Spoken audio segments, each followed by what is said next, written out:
Баткен шаары райондук мааниден облустук маанидеги шаар макамын алгандан бери унаалардын саны көбөйүп, ыңгайсыздыктар жаралууда. Тыюу салынган белгиге карабай жолдун эки тарабына унаалар токтотулгандыктан айдоочуларды түйшүккө салып келет. Знак турат это.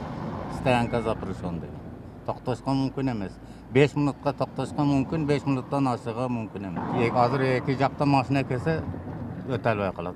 Обязательно күтүп туруп анан өткөз. Жергиликтүү бийлик жолдогу мындай башаламандыкты көчөлөрдүн тардыгы менен байланыштырат. Анткени Баткен шаары облус борбору макамын алгандан бери ички миграцияда таасирин тийгизүүдө. Көчөлөрү бүгүнкү чоң шаардын талабына жооп бербегендиктен, анын үстүнө барган сайын элде автоунаа колдонуучулар, менчик автоунаалар көбөйүп, элдин саны ашып, ички миграция дегендей ишканалар иштеген кызматкерлер, мындайын айтканда, жалпы айтканда шаар ичинде автоунаа саны көбөйүп, басышпай атат. Жол кыймылынын коопсуздугун көзөмөлдөөчүлөр 16 январдан тарта жол белгилерине баш ийбеген айдоочуларга карата жаңы мыйзам боюнча чара колдонушаарын билдирүүдө. Мында 1000 сом өлчөмүндө айып салынат. Бизде кызматкерлер өзүнүн кызматкерлери иштеп атат. Ошол боюнча мына бүгүнкү күнгө чейин профилактика иштерин жүргүзүп келишти.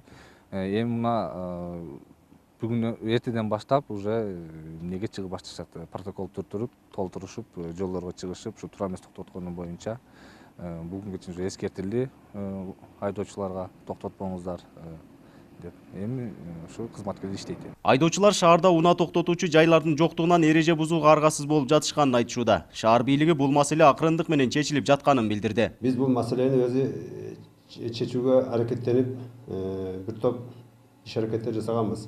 Азыркы жаңы курулуп аткан ишканаларга, салынып аткан курулуштарга, өзүнүн ошой курулуп аткан имараттын алдына автоунаа токтой турган парковочный жай куруу талабын коюп, бул маселени чечебиз деген ниетибиз бар.